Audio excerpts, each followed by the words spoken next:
Mas hoje eu queria compartilhar com vocês, eu quero fazer uma pergunta: qual é a ideia que você faz de Deus, da figura de Deus, da pessoa de Deus? Qual é a imagem que você faz de Deus? É muito importante que a gente tenha essa ideia. Quem é Deus? Como é Deus? Como se expressa Deus? Pois bem, essa leitura que foi feita hoje, na minha opinião, é um dos retratos mais perfeitos da figura de Deus expressa em Jesus Cristo. Porque veja comigo, reflita comigo, pense comigo, veja que coisa linda isso. Eu vou ler aqui na Almeida, porque eu queria denotar aqui alguma coisa, mas é muito semelhante. Ele, Cristo, é a imagem do Deus invisível, o primogênito de toda a criação. Pois nele foram criadas todas as coisas, os céus, na terra, visíveis e invisíveis, tronos, soberanias, principados, potestades, tudo. E ele segue aqui dizendo, tudo foi criado por meio dele. Ou seja, ele é o próprio Deus. Ele é antes de todas as coisas. Veja que poesia. Nele tudo subsiste. Ele é a cabeça do corpo, que é a igreja, o princípio, o primogênito entre os mortos, para ter a primazia em todas as coisas. Porque Deus achou por bem que nele residisse toda a plenitude. Agora preste atenção nesse último versículo que eu vou ler. E que, havendo feito a paz pelo sangue da sua cruz, por meio dele, reconciliasse consigo mesmo todas as coisas, quer sobre a terra, quer nos céus. Depois do autor, Paulo, descrever Deus em Cristo, que ele é a imagem de Cristo, é soberano, primazia, etc.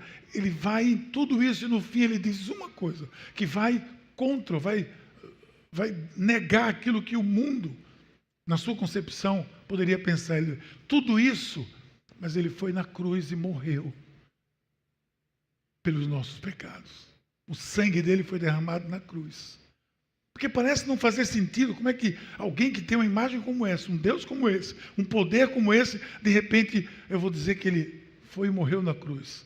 Mas esse foi o maior e principal ato de Deus de todas as coisas. A imagem que você tem de Deus é muito importante para que você administre a imagem que você tem de você mesmo. Nós vamos chegar nisso.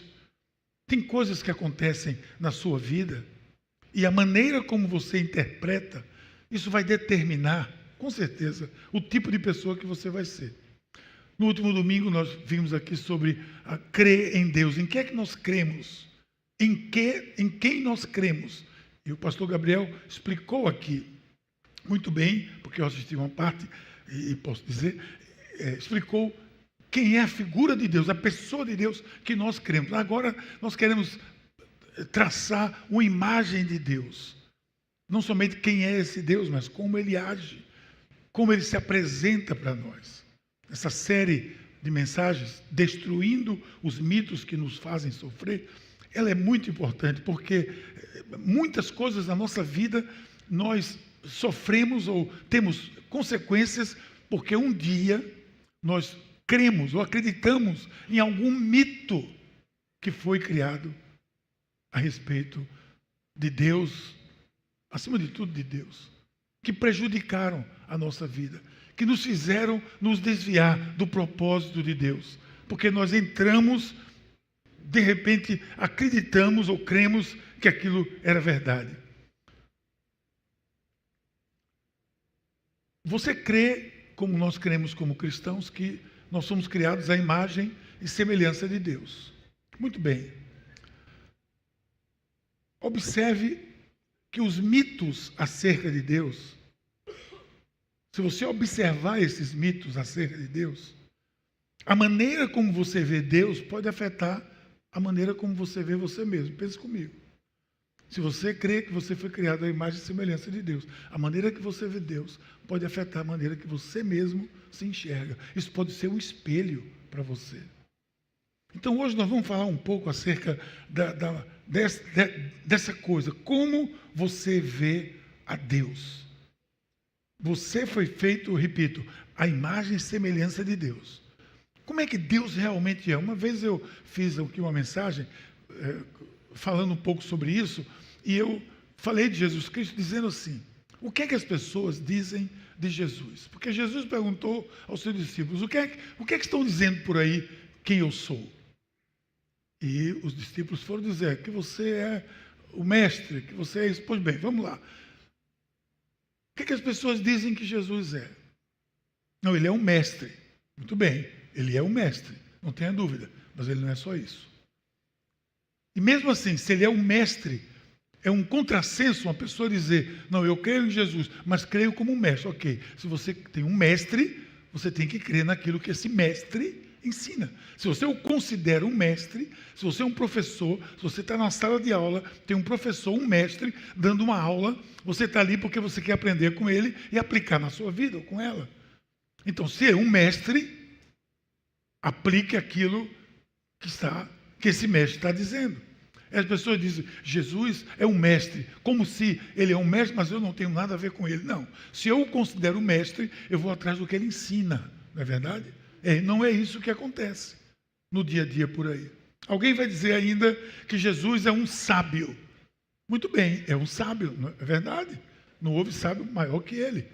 Mas um sábio, no conceito popular, é alguém que esbanja a sabedoria e se retrai normalmente na prática.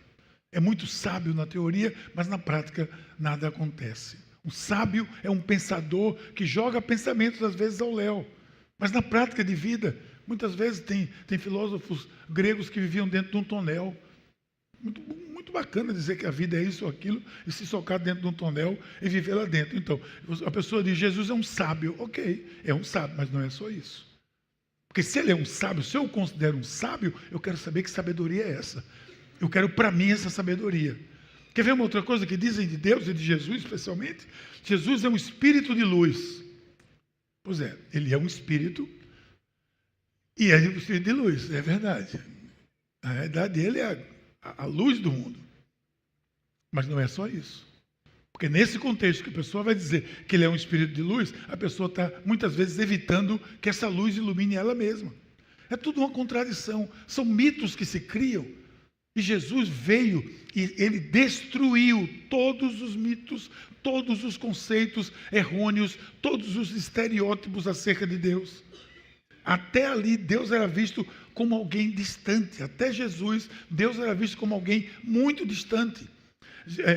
Deus tinha acesso a Deus, os fariseus e os saduceus, os religiosos, tinham acesso a Deus através de um sacerdote, uma vez por ano, que entrava num Santo dos Santos, que se eu entrasse, eu era fulminado, eu poderia ser fulminado. O sumo sacerdote, quando entrava amarrado com uma corda. Porque se ele passasse mal lá, ele tinha que ser puxado, porque ninguém podia buscar ele lá dentro.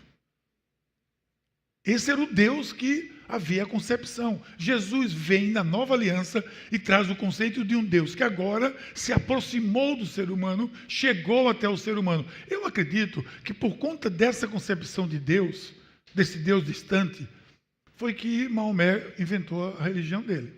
Porque a religião muçulmana é assim, Deus está muito longe, eu não me aproximo dele, ele não se aproxima de mim, eu não falo com ele de jeito nenhum, a não ser eu faço aquelas orações, etc., mas eu não tenho um relacionamento com Deus. Esse é o conceito. Aí Jesus chega e muda isso e destrona tudo isso, e ele ensina o quê? Que a maneira que eu posso imaginar Deus, que eu posso tratar com Deus, é a figura de um pai. E no Novo Testamento ele vai falar isso mais de 150 vezes. Quando no Antigo Testamento praticamente não se menciona, no Novo Testamento, nessa nova aliança, vem um conceito de Deus agora, que Deus resolveu se aproximar de uma maneira diferente, se revelar de uma maneira diferente, e aí em Jesus Cristo, ele é a imagem da perfeição, ele é a imagem do Deus vivo, da soberania, etc. Está aqui Paulo nessa poesia fantástica que ele escreve aqui. Assim, a pergunta que talvez a gente precise conversar um pouco é: que tipo de pai Deus é para mim? Que tipo de pai Deus é para mim? Porque se você crê que Deus é pai, é muito popular, muita gente diz: Deus é pai. Para qualquer coisa, né? Deus é pai. Não, esse é um conceito verdadeiro. Deus é Pai mesmo. Que tipo de Pai? Quando elas descrevem, e eu acrescento, esse Deus, muitas vezes eu pergunto para as pessoas, ou numa conversa qualquer, a pessoa está... Eu pergunto, qual é o Deus que você crê? Como é que você crê em Deus? Aí ela sai, não, eu não creio nesse Deus, eu não creio nesse, eu não creio nesse Deus que faz isso, eu não creio tal. Eu termino dizendo assim, não, nesse aí também eu não creio não. Nesse aí eu também não creio não. Eu quero interromper você, eu quero apresentar o Deus que eu creio a partir das Escrituras Sagradas. Por isso que a Bíblia é o nosso guia, é a nossa bússola, porque todo o nosso conceito de Deus está aqui. Porque muita gente crê nos mitos acerca de Deus e não no próprio Deus. Se construíram mitos que as pessoas creem. E existem muitos, e a gente não pode aqui, claro, nessa série, apresentar todos eles, mas existem alguns. Hoje eu escolhi aqui mais ou menos uns 3 que eu quero deixar bem claro, talvez sejam os mais populares que você escuta. Eu quero quebrá-los aqui, eu quero destruí-los aqui, em nome de Jesus, para que você saia por essas portas, que você que está me assistindo, assista, que você destrua na sua vida qualquer mito que tem perturbado o seu coração, que tem lhe desviado do verdadeiro Deus, que tem feito que você viva talvez uma vida medíocre diante daquilo que Deus tem para você. Por quê? Porque acreditei no mito. A pastora da nossa igreja escreveu um livro recentemente, ela vai estar aqui, Reisa, lá de Iguatu, do Ceará. Ela escreveu um livro, As Mentiras que Eu Acreditei. Nós acreditamos muitas vezes em muitas mentiras. Nós crescemos acreditando, às vezes, em mentiras, em mitos. Quer ver um deles? Talvez você... Não, mas eu vi muita gente. E eu acho que foi alvo disso também. Você cresceu pequeno, criança... Aí sua mãe, seu pai dizia assim, ó menino, Deus está lhe vendo, viu? Aí ferrou. Aí você, ó Deus, esse aqui, eu nunca fiz isso com aquele ali. Fica lá, é verdade. Porque eu não pude imaginar isso. Você está criando um algoz. Você tem um Deus, você não tem um vigia. Você tem um pai, você não tem um zelador, não. Você tem um pai que cuida de você. Aí o menino faz uma tela, eu não vi não, mas Deus viu? Que culpa danada botou em cima da criatura. Se você já fez isso, pode se ajoelhar, pedir perdão, a gente vai ter um tempo de oração aqui. Mas a partir de hoje você nunca mais vai dizer isso a ninguém. E você que tem filho, você que vai ter filho, você não vai dizer isso. Por quê? Porque você está criando um mito na vida de uma criança que vai crescer achando que Deus está no pé dele, atrás de castigá-lo. Isso não é verdade. Se você cair num desses mitos, ele vai roubar a sua felicidade. Ele vai roubar a sua felicidade. Eu quero apresentar o mito e comparar com o que Jesus diz. Para mim é muito importante isso. Não é o que eu digo, não é o que eu penso necessariamente, mas eu quero apresentar o mito que eu apresento aqui, eu quero apresentar o que Jesus diz dele. O que Jesus diz disso. Para que você não caia nessa armadilha. Porque esse negócio de Deus aqui, Deus vai lhe pegar, isso não é um Deus, isso é uma armadilha mesmo. Veja o que Deus diz, o que a palavra de Deus diz aqui em João. Ninguém jamais viu a Deus. Mas o Deus unigênito está junto do Pai, o tornou conhecido. O Deus unigênito que está junto do Pai, Jesus, o tornou conhecido. Quem tornou a imagem de Deus aperfeiçoada na concepção humana foi a figura de Jesus. Então eu quero apresentar mitos que talvez eu tenha crido, que talvez você tenha crido, talvez você ainda creia, ou inocentemente, ingenuamente ainda admita. Eu quero apresentar as verdades eternas por trás disso. O primeiro deles é esse aqui. Segura esse aqui, ó. Deus é injusto. Você escuta isso o tempo todo. Você escuta isso de diferentes maneiras. Você escuta alguém dizer, não, Deus não está sendo justo comigo. Quando você diz um negócio desse, pensa no que você está dizendo. Porque você está negando tudo aquilo que você crê. Quando você diz, Deus não está sendo justo comigo. Significa que você entendeu que você é melhor do que Deus, que você sabe das coisas melhor do que Deus, que você administra as coisas melhor do que Deus, que se você fosse Deus, você faria diferente. Veja que absurdo, mas tem gente que vai dizer isso. Como é que isso surgiu, gente? É muito sutil. Veja como surgiu lá no Éden, lá atrás. Olha o que a Bíblia diz, Gênesis 2, 16, 17. Veja, presta atenção, viu? Vou testar vocês agora. E o Senhor Deus ordenou ao homem, ao ser humano: coma livremente de qualquer árvore do jardim, mas não coma da árvore do conhecimento, do bem e do mal, porque no dia em que vocês comerem, certamente você morrerá. Foi o que ele disse? Não coma nada. Foi isso que ele disse? Não, ele disse: coma de tudo que você quiser. Coma de churrasco, coma de verdura, coma de tudo que você quiser. Tudo que tiver no jardim, fique à vontade. No entanto, tem uma árvore ali, que eu quero que vocês não toquem nela, não. Não coma daquela, não. Foi isso que a gente leu aqui, está aí no texto. Aí vem aquela peste daquela cobra, Satanás, aquela serpente, na figura da serpente, vem o diabo, e ele diz outra coisa. Olha o que ele diz, presta atenção, distorcendo a ordem de Deus. Olha o que ele diz: ora, a serpente era o mais astuto de todos os animais selvagens que o Senhor Deus tinha feito.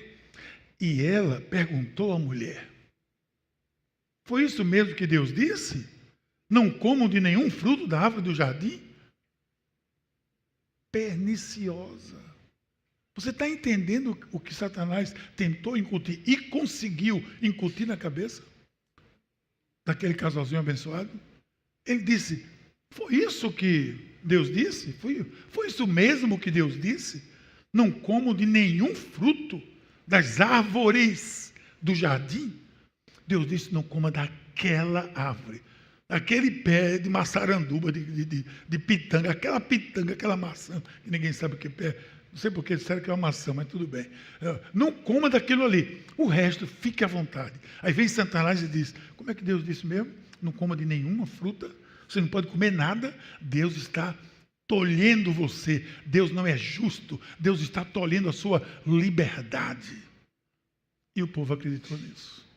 E o mito se tornou uma realidade. Até os crentes, até os cristãos caem nesse mito. Deus coloca exigências na minha vida que não existe como cumprir todas elas. Portanto, Ele é injusto. Eu vou narrar aqui, eu quero saber qual é a exigência que Deus coloca na vida de qualquer crente. É como se Deus fosse um tirano olhando para nós aqui embaixo, só esperando que a gente falhasse. Só esperando que... Ele está perseguindo você, Dagoberto. Ele está querendo que você fale para dizer: não disse que você não ia conseguir? Se você crê nesse Deus, por favor. Eu não creio, eu não posso crer. Eu não estaria aqui imaginando. Eu creio num Deus que está atrás de mim para perseguir onde eu vou errar. Eu creio num Deus que, pelo contrário, Ele está junto comigo para fazer com que eu acerte, tentando me mostrar o caminho do acerto. E esse mito, gente, não é novo. É parte lá, como eu falei, das primeiras palavras da Bíblia, lá no Éden. É como se ele dissesse: ó, 90% do jardim estava proibido. Vocês são livres, ele disse. Comam de tudo. Eu estou usando comam, mas o sentido é: vocês são livres. Tem apenas isso aqui que eu não quero que você faça. Aí vem o diabo e diz: como é que bom? Ele disse que não pode fazer nada. Aí vem um mito que cria na sua vida, na vida das pessoas, na vida de você que está me assistindo, que talvez nunca tenha assistido um culto numa igreja, nunca tenha ouvido falar sobre isso. Talvez você seja um desses, alvo de um desses mitos que diz: Deus é injusto, Ele quer tolher a minha liberdade. Agora, o que Ele colocou, uma única coisa que estava proibida. Uma única coisa. Então Deus deseja que você o ame, porque Ele escolheu amar você. Não porque não haja outra opção. Ele escolheu amar você. Ele, quando disse isso, 99% das coisas boas você pode fazer, mas essa é a única que eu não quero que você faça. Agora, de acordo com a natureza humana, é mais ou menos assim.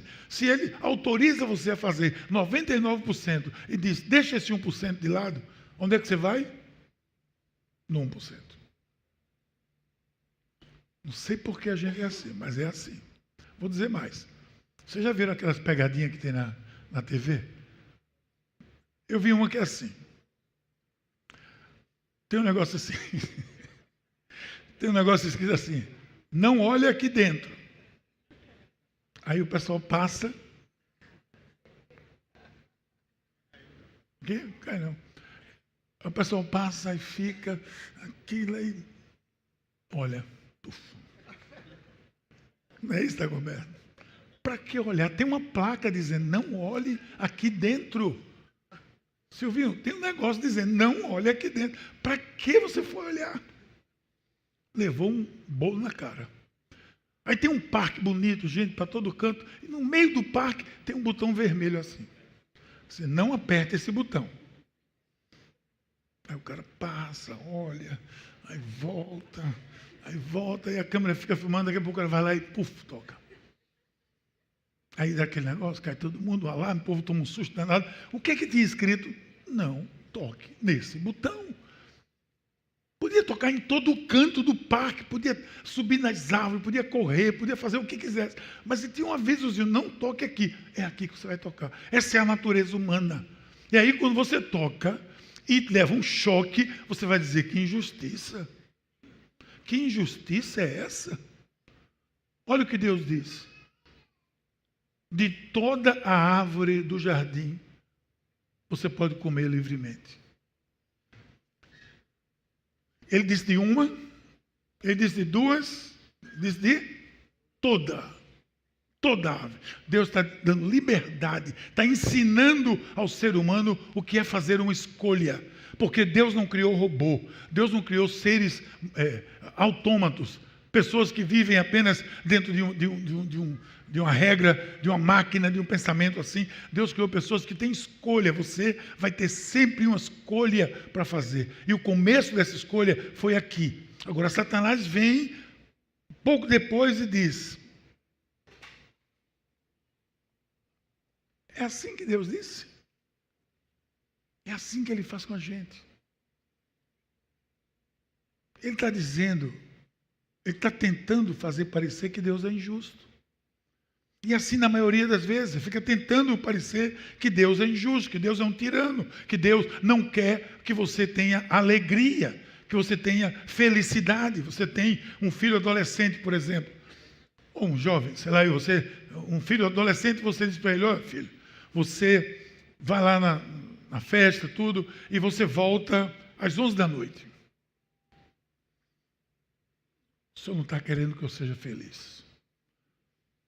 Por que colocou às 11 da noite? Porque até às 11 você pode ser feliz à vontade, tem muita coisa para fazer. Mas depois das 11 é perigoso, você fica mais arriscado. É melhor você vir para casa mais cedo. Qual é a sua preocupação? É em tirar a felicidade dele? É tirar a alegria dele? Não, é cuidar dele. É cuidar dele. Você com o coração de pai, você vai querer cuidar. Você com o coração de mãe, você vai querer cuidar. Você já passou por isso. Você sabe que é perigoso. Você vê por aí tudo o que acontece. Então, você diz: volta às 11. Não, está querendo me tolher. Esse é um Deus injusto. Quando Deus diz: pegue, você tem liberdade para tocar em qualquer árvore, comer qualquer fruta. Agora essa aqui, não coma não. Que injustiça. Deus não quer que eu seja feliz. Você entende que o conceito é mais ou menos esse. Inevitavelmente, quando você faz isso com o filho vai achar que você é injusto. A mesma coisa com Deus. Aí eu vou dizer qual é a verdade por trás disso. Deus é pai. E é um pai compassivo. Ele é motivado pelo amor. Deus é motivado por amor. Tudo que Deus faz, e até mesmo quando Ele diz não a determinadas coisas, Ele faz porque Ele ama você. O eterno, o Deus, diz o texto do salmista, é bondoso para com todos e cuida, olha o texto do salmista que diz, e cuida com carinho de todas as suas criaturas. Com carinho. Não é, isso aqui está no Salmo, é no Antigo Testamento. Deus cuida com carinho. A palavra ali é zelo, é cuidado, é amor, é ser compassivo, é ter compaixão, é ter empatia, É isso que Deus faz, porque Ele lhe ama, Ele quer cuidar de você, Ele não quer lhe tolher, Ele quer lhe ajudar, quer lhe direcionar, porque Ele é um pai, e você como pai, você tem um filho que quer fazer tudo que ele quer fazer, e você deixa ele fazer tudo. Claro que não, você já passou por isso, você sabe que se ele for por esse caminho, ele pode se dar mal, ele pode ter uma dificuldade, ele pode tropeçar, etc, etc. Aí você diz, não, por aqui não, filho, por aqui. Você está me privando de ir por aqui? Não, não estou privando, eu estou dando a você um caminho melhor, mas a pessoa não entende isso. Aí fica achando que é injustiça. Deus age exatamente assim, por isso que a figura de Deus como Pai foi apresentada por Jesus. Amoroso, generoso, e tudo o que faz por nós e por você é por compaixão, é porque Ele ama você. Não deixe de compreender isso na sua caminhada cristã. Tudo o que temos é uma dádiva de Deus. Se não fosse Ele, nós não teríamos nada. Tudo é uma dádiva, é um presente. A água é uma dádiva? É. Se você não tomar água, você murcha.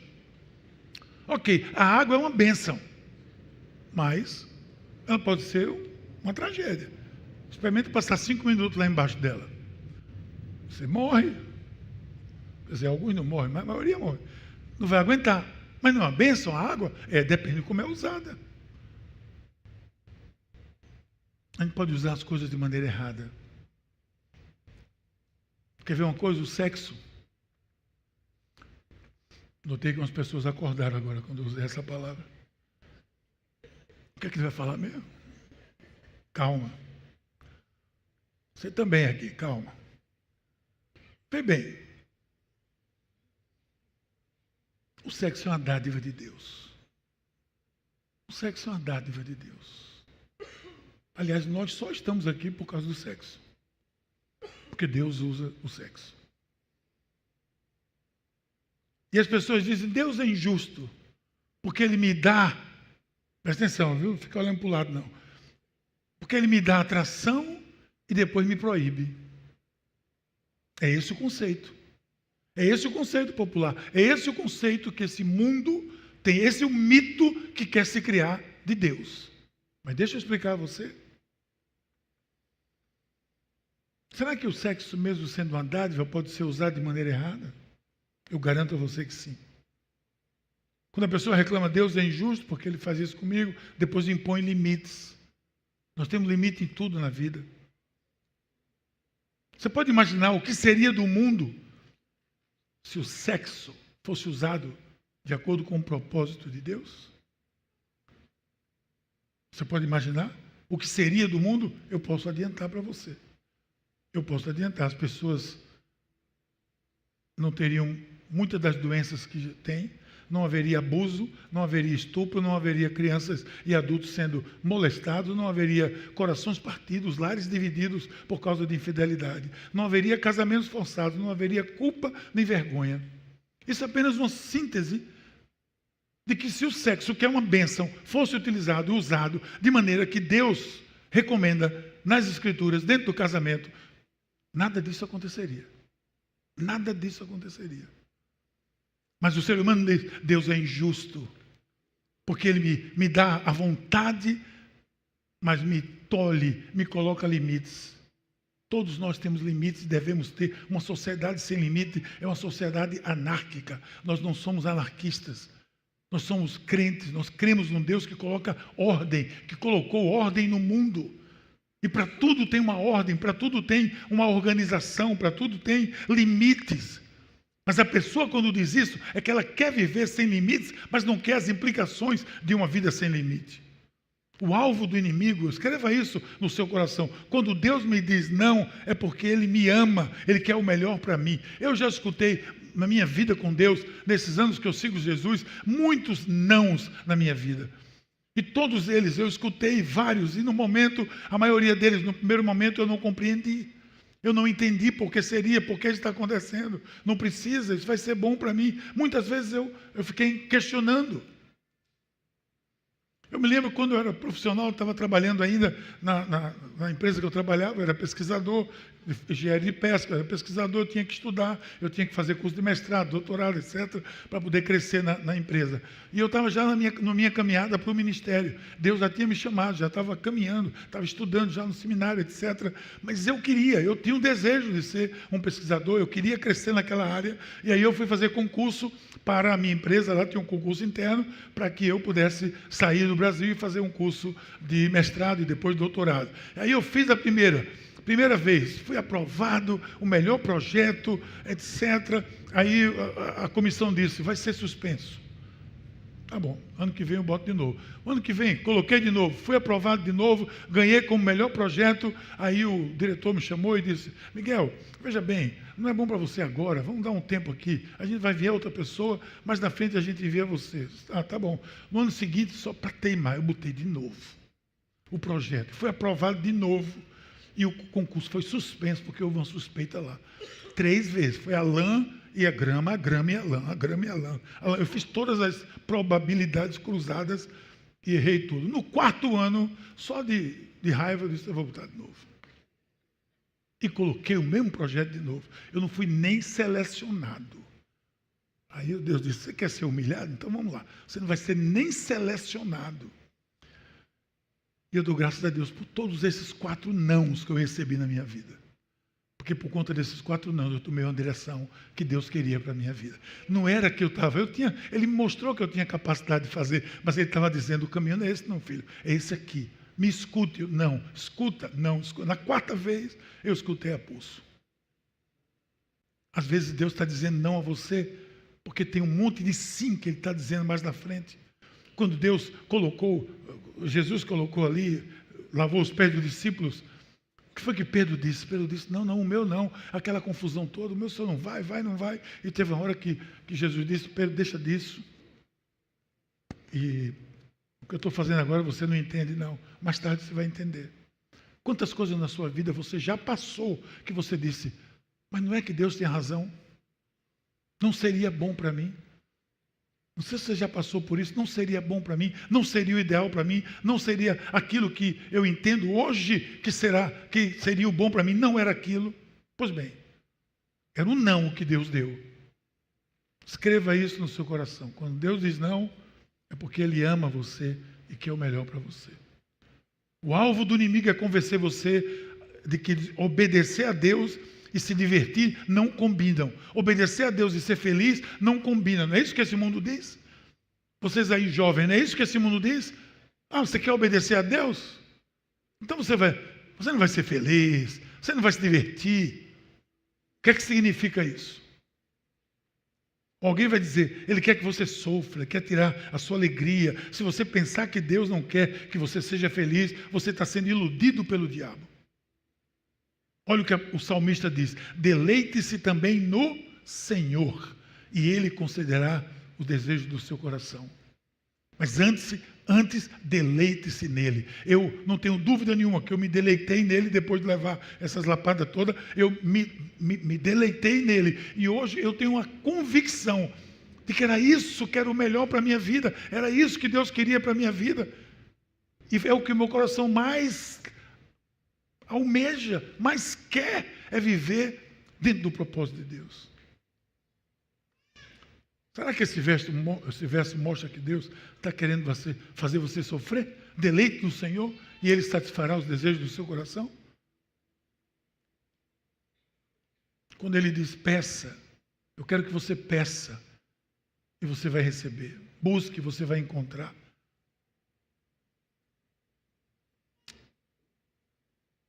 Tem um texto aqui em Mateus capítulo 7 que diz assim, se vós, pois, sendo maus, sabem dar boas dádivas aos seus filhos, quanto mais vosso Pai Celestial.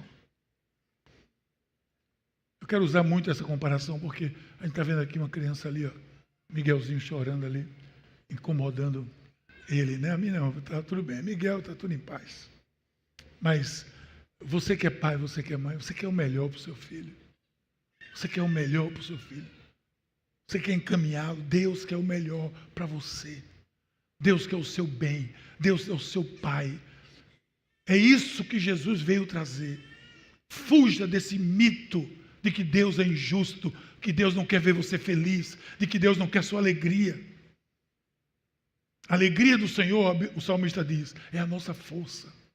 Deus quer que nós sejamos alegres. Quando Deus diz não, é porque Ele quer proteger você. Qual é o segundo mito? O segundo mito é esse aqui. Deus não é digno de confiança. Isso é um mito terrível. Deus não é digno de confiança. Lá no Éden, o que foi que a serpente disse? Certamente não morrerão. Vocês não vão morrer, não. Escuta ele, não. É assim, ó. Na nossa linguagem é assim. Escuta ele, não. Vocês não vão morrer, não. Na verdade, Deus é um pai consistente. Ele não é apenas um pai compassivo, ele é um pai consistente. Você pode contar com ele. Ele sempre age da mesma maneira com você. Deus não vai variar a maneira que ele age. Quem varia somos nós. Ele não, ele está ali. Olha o que diz o texto de Romanos, quando Paulo fala. Paulo diz assim, porque Deus não muda a sua maneira de pensar sobre quem Ele escolhe, quem Ele abençoa. Ele nunca muda de opinião. Gente, escuta isso aqui.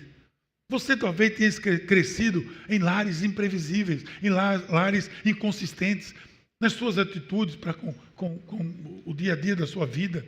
Talvez você tenha tido um pai que não foi exatamente aquilo que é a perfeição, ou você talvez tenha tido um pai que você teve dificuldades com ele. Tudo bem, várias pessoas têm isso. Meu pai não era perfeito, eu o amava e sempre o amei, mas ele não era perfeito, assim como eu não sou. Nenhum de nós é. Mas nós estamos falando de um pai que é perfeito. Então, quando você pensar, ou você disser, ou imaginar, não, eu não posso ter essa imagem de Deus como pai, porque eu tive muita dificuldade com meu pai. Você teve com esse pai, imperfeito, falho, equivocado, cheio de erros e de falhas. Mas nós estamos tratando aqui de um pai que supera tudo que esse pai nunca pôde dar, que é o pai perfeito. Deus é o pai perfeito. É Ele que você tem que olhar e não buscar sabotar a sua vida se justificando porque nunca teve um pai perfeito. Você tem hoje um pai perfeito. Você tem um Deus perfeito que lhe abraça, que lhe ama, que cuida de você. Uma vez eu recebi lá em casa uma pessoa que viu o meu relacionamento com meus filhos. Depois ele me disse, eu estou impressionado com o relacionamento seu com seus filhos. Os meninos eram pequenos ainda e eles... Por que você está aí? Ele disse, é porque vocês são muito grudados, você o tempo todo, você é tudo se abraçando, é tudo se beijando, o tempo todo eu te amo, passa para lá, dá um abraço, dá um beijo. Falei, é assim mesmo, a gente é assim. Ele disse, mas eu não tive isso, por isso que eu não sei lidar com meus filhos. Falei, tá bem, você vai para o psicólogo aí. Mas eu quero dizer a você, antes de você ir para o psicólogo, você tem que entender que você está se mirando numa figura imperfeita para tratar de um pai que é perfeito. Então, com Deus você pode ter essa relação, porque esse Deus não vai lhe decepcionar, esse Deus não vai falhar, esse Deus não vai lhe dizer a você aquilo que não é bom para você. Então, esqueça, não faça essa comparação. Em nome de Jesus, se você tem isso no seu coração, na sua mente, hoje deixa aqui, que a gente vai jogar no lixo. Deixa aqui esse conceito equivocado de uma paternidade perturbada, que destruiu talvez muitos dos seus conceitos e colocou e levou você a colocar a culpa em Deus. Em nome de Jesus, hoje é o dia de você se livrar disso de uma vez por todas, porque o seu Deus, isso é um mito que está destruindo a sua vida, que está fazendo você sofrer, talvez até o dia de hoje. E você pode deixar ele aqui, em nome de Jesus. Ouça isso. Deus não depende de humor. Gente, Deus não faz biquinho, não. Tem gente que diz, hoje Deus acordou de mau humor comigo. Não. Quem acordou de mau foi você, de mau humor. Ele está sempre ali, do mesmo jeito. Ele é o mesmo Deus. Ele não muda. É o mesmo Senhor, o mesmo Deus. Deus não é temperamental. Deus não tem dias maus. Deus não tem depressão. Deus não tem ansiedade. Deus não tem... Vai botando aí, não tem nada disso. Deus hoje está com raiva de mim. Não, Ele ama você. A Bíblia diz que Deus jamais volta atrás na sua promessa. A maior causa, os maiores problemas que nós temos é a rebeldia mesmo. É a rebeldia dos filhos. Mas você pode contar com Ele. Com seu amor, diz o texto, do Salmo 59. O meu Deus virá ao meu encontro. É o salmista que está dizendo isso. Lá atrás, com seu amor, ele virá ao meu encontro. Quer ver uma coisa? Você nunca vai conseguir fazer com que Deus lhe ame menos. Nunca. Sabe por que às vezes a gente confunde? É porque a gente coloca o nosso sentimento no pacote aí. A gente termina agindo ou considerando Deus como nós faríamos. Porque nós somos temperamentais, nós somos muito inconstantes muitas vezes. Mas Deus não muda. Então, Deus nunca, você não vai conseguir fazer com que Deus ame você menos do que Ele lhe ama hoje. Não, e se eu errar? E Ele não sabia que você ia errar? Mas Ele continua lhe amando. Você tem filho aqui, não tem? Tem umas criancinhas por aí e tem mais uma quantidade lá em cima. Pois bem, essa criança faz tudo certo? Silêncio. Essa criança certa sempre, nunca lhe desobedece, nunca, como dizia minha avó, é desaforado. Tem hora que você trinca os dentes. Menino, meu Deus do céu, me obedeça. Pois bem, mas nem por isso você descarta essa criança. Naquela daqui você vai correr lá, vai abraçar, vai beijar. Meu filho, meu querido, meu filho amado. Porque é seu filho, porque filho é assim. Deus é assim conosco. Deus ama você. Você não vai conseguir fazer com que Ele lhe ame mais. Ele já lhe ama ao ponto de colocar o seu filho na cruz por você e por mim. Então isso não pode existir amor maior do que esse, como a própria Bíblia diz. Não há amor maior do que esse. Entregar a sua vida por um amigo. Quando tudo está mudando, você pode contar com isso. Deus nunca vai parar de lhe amar. Nunca. Nunca. Não importa o que você faça, o que aconteça com você, Deus nunca irá parar de lhe amar. Ele não vai deixar de lhe amar. Ah, o senhor está pregando um evangelho muito diferente. Eu não sei o evangelho que você escuta, mas o que eu escuto é que Deus amou o mundo de tal maneira que deu o seu Filho para que todo aquele que nele crê não morra, mas tenha vida eterna. Então, se eu creio nessa promessa, que é a maior de todas, não há nada mais que possa me separar do amor de Deus, segundo Paulo escreveu aos Romanos, capítulo 8. Nem o céu, nem a terra, nem o inferno, nem a potestade, nem os principados, nada pode nos separar do amor de Deus que está em Cristo Jesus. Nada. Fica calado mesmo aí, quietinho, pensando sobre isso, porque isso é um mito que escraviza as pessoas. Que fica dizendo assim, não, mas se eu pisar aqui, aí Deus vai me amar menos. Eu pensava assim, mas eu tinha 5 anos de idade quando eu pensava assim. Eu tinha 6 anos de idade quando eu pensava assim. Eita, eu fiz aquela maldade, vai ver que é por isso que eu tropecei, etc. Essa troca que você fica fazendo com Deus, do erro, do acerto, isso é uma coisa maligna. Isso é uma coisa que vem da nossa cabeça distorcida, dos mitos que foram criados ou que nós criamos em nossas próprias vidas. Mas ele está dizendo, nada pode separar você do amor de Deus. Será que você pode dizer um aleluia aqui por conta disso? Pensei que vocês estavam dormindo. Depois do sexo ali, eu pensei que vocês tinham dormido. Depois da palavra sexo. Porque esse Deus compassivo. E eu vou entrar no terceiro mito, eu vou parar por esse terceiro, porque se eu não parar, são muitos que podemos ter. Deus, quer ver um mito? Deus é impossível de agradar. Eu não vou poder agradar a Deus nunca, porque Deus é muito exigente, então eu não posso agradar a Deus nunca. Esse é um mito. E muitas pessoas tiveram, como eu falei aqui, pessoas ou pais que foram impossíveis de agradar. Se você tirava 6, não, 5, mas 5 também é danado, né? Não dá. 5 tem que tirar melhor mesmo. Mas você tirava 5, tem que tirar 6. Tirava 6, tem que tirar 7. Tirava 7, tem que tirar 8. Tirava 8, tem que tirar 9. Tirava 9, por que você não tira 10? Certo? Vai ter alguém que vai ser assim com você, que vai ser tão exigente que você vai imaginar que Deus é um Deus desse nível de exigência na sua vida. Que está sempre querendo exigir de você alguma coisa que talvez você nem possa dar. Mas isso não é verdade.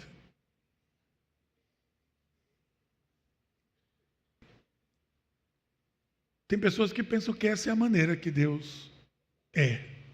que ele sempre está desapontado com você. Ele está desapontado com você. Por isso que ele não se agrada. É difícil, é impossível agradar a Deus. Salmo 119, 105 vai dizer assim: como pode um jovem manter puro o seu caminho? Observando segundo a sua palavra. Pega no caminho, bota a palavra no caminho. Ok. Como eu posso agradar a Deus? Observando Deus segundo a sua palavra. Vou agradar a Ele o tempo todo. O tempo todo. Agora, se isso é o que você pensa acerca de Deus, você vai estar o tempo todo achando que Deus está desapontado com você. Qual é a verdade por trás disso? Tem uma verdade. O que é que a Bíblia diz? Deus é um Pai gracioso. Ele é compassivo, Ele é consistente, Ele é gracioso. Um Pai gracioso significa que Ele age com base na graça. Na graça. Sabe qual é o nosso problema?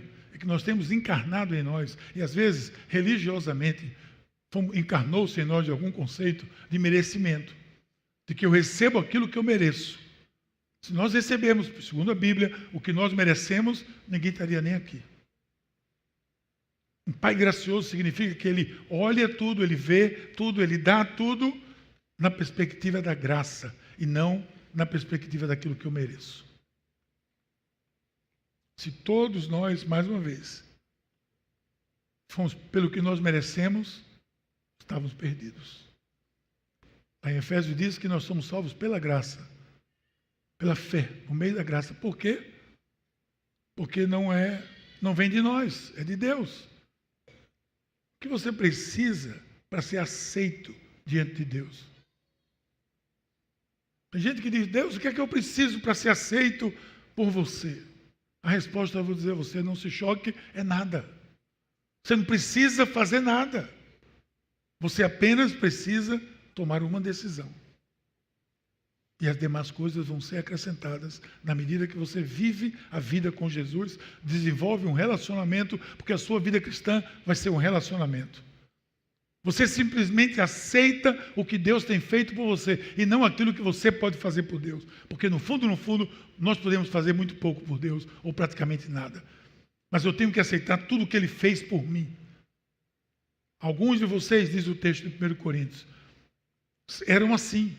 Mas vocês foram lavados do pecado, separados para pertencerem a Deus e, olha o que o texto diz, aceitos por Ele, por meio do Senhor Jesus e pelo Espírito Santo.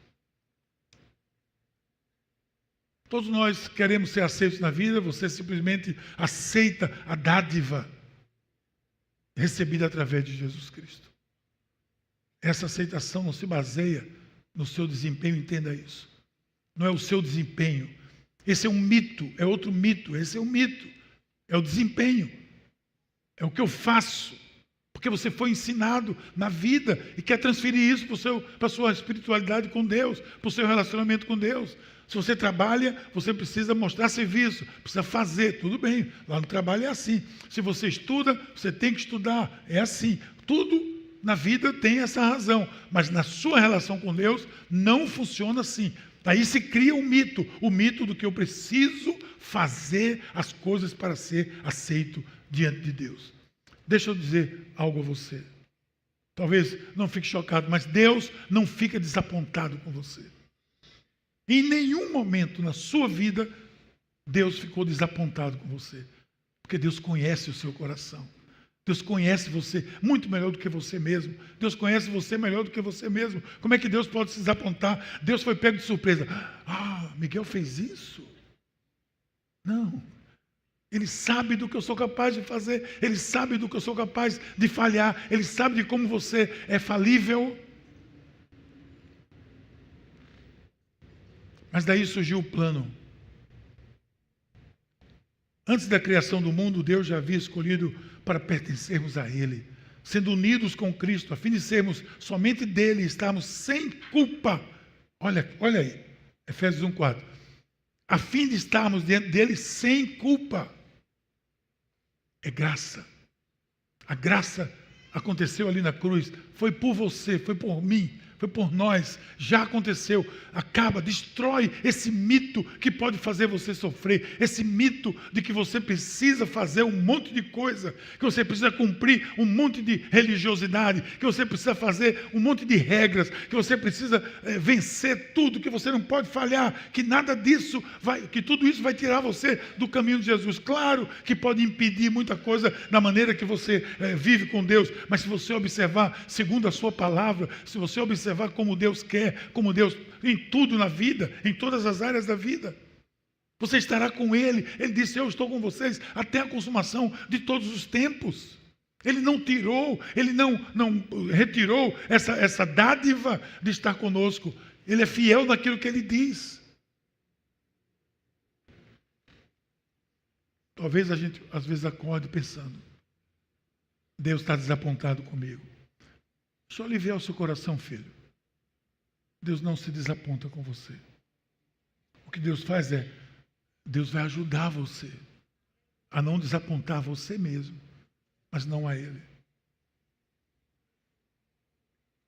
Como é isso é possível? Você pode pensar: eu desaponto a mim mesmo. É fato. Você desaponta você mesmo, porque você não se conhece. Desapontamento é algo que você não esperava. Mas Deus já sabe todas as coisas. Agora a pergunta é: como é que eu vou levar isso para a minha vida? Então vamos lá. Vamos quebrar esse mito. Deus não é alguém que nunca se agrada de nada. Ele é gracioso. E como é que eu agrado a Deus? Romanos 3:22. Deus aceita as pessoas por meio da fé que elas têm em Jesus Cristo. É isso que a Bíblia nos diz. Que não importa quem somos ou que tenhamos feito, se nós aceitarmos o seu Filho como Senhor e Salvador. Alguém pode dizer, no conceito humano decaído, alguém pode dizer: mas assim é fácil. Mas é assim mesmo. Deus quer facilitar o seu caminho. O nosso conceito humano decaído vai achar que Deus quer dificultar o nosso caminho.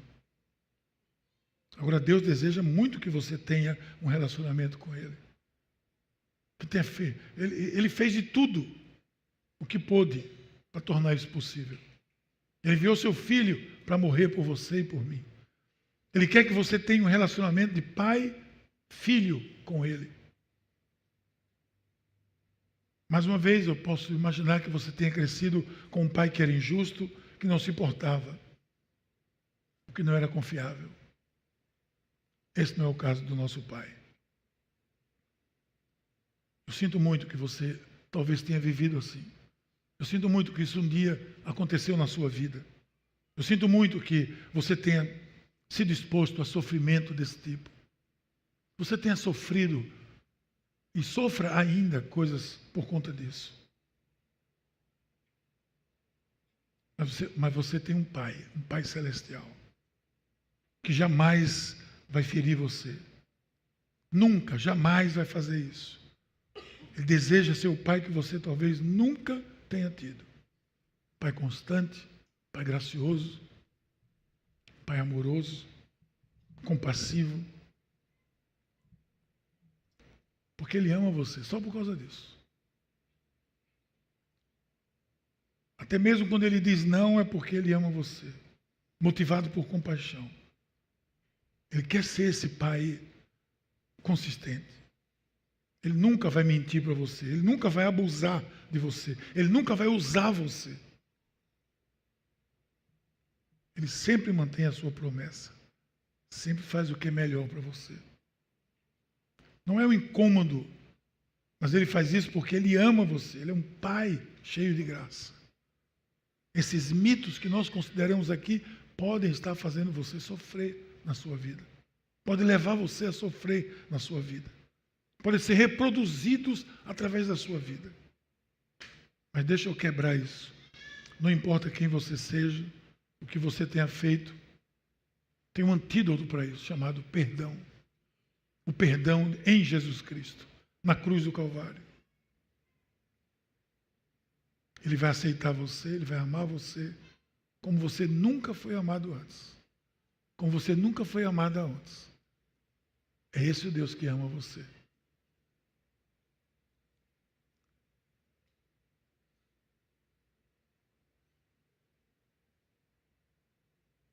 Talvez você concorde que há mais coisas envolvidas em ser um pai do que simplesmente gerar uma criança. Pois é isso. A figura do pai, sim. Há muito mais coisas envolvidas. Deus é criador, Deus é consolador, mas Deus está dizendo: eu quero ser parte.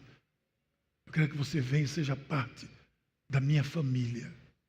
Hoje nós tivemos aqui de manhã um grupo grande de pessoas que se agregou à família, que disse sim a Jesus, que levantou a bandeira da fé, que quebrou os mitos que destruíam e que faziam essas pessoas sofrer. E você pode se juntar a essas pessoas. Coloque-se na posição de filho. Saia desse status de criatura somente. Coloque-se na posição de filho. Deixa eu concluir dizendo essa frase para você. Presta atenção. Você não precisa conquistar o amor de Deus. É outro mito. Você não precisa conquistar o amor de Deus. Ele já lhe conquistou na cruz do Calvário.